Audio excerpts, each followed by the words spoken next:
Welcome to Radha Kalai kitchens. இன்றைக்கி ration அரிசி ration பருப்பில் கார தோசை எப்படி செய்கிறதுன்னு தான் பார்க்க போகிறோம்.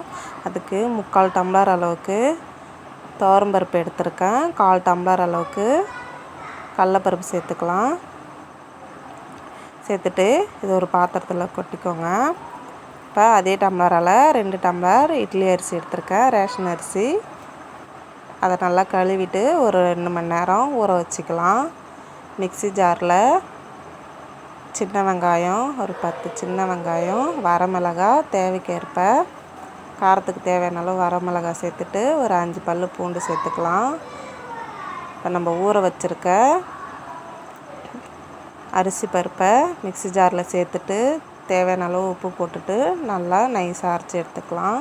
இது தோசை மாவு பதத்துக்கு தான் இருக்கணும். மாவு லைட்டாக நமக்கு ரொம்ப நைஸாக அரைச்சிடாமல் கொஞ்சம் கொரப்பாக அரைச்சிக்கலாம். கட்டியாக இருந்துச்சுன்னா தண்ணி தேவையான அளவு ஊற்றிக்கோங்க. ஊற்றிட்டு நல்லா மிக்ஸ் பண்ணி விட்டுட்டு இப்போ அடுப்பில் வானல் வச்சு 2 ஸ்பூன் எண்ணெய் ஊற்றிட்டு கடுகு கடலப்பருப்பு போட்டு கடுகு பொரிஞ்சு வந்ததும் கருவேப்பிலை சேர்த்து நம்ம ஆஃப் பண்ணிடலாம்.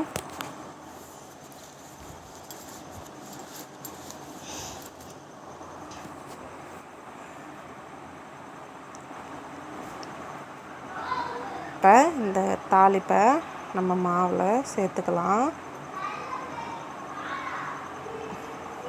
கொஞ்சம் ஆறின பருப்பு சேர்த்துக்குங்க. சூடாக சேர்த்திங்கன்னா கடலப்பருப்பு ஒன்றோட ஒன்று ஒட்டிக்கும். அப்படியே ஆறின பருப்பு சேர்த்திங்கன்னா தனித்தனியாக இருக்கும்.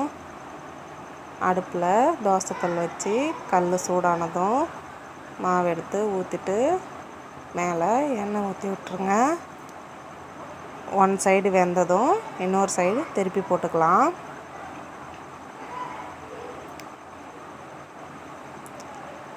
அவ்வளோதான், கார தோசை ரெடி. வீடியோ பிடிச்சிருந்தா லைக் பண்ணுங்கள்.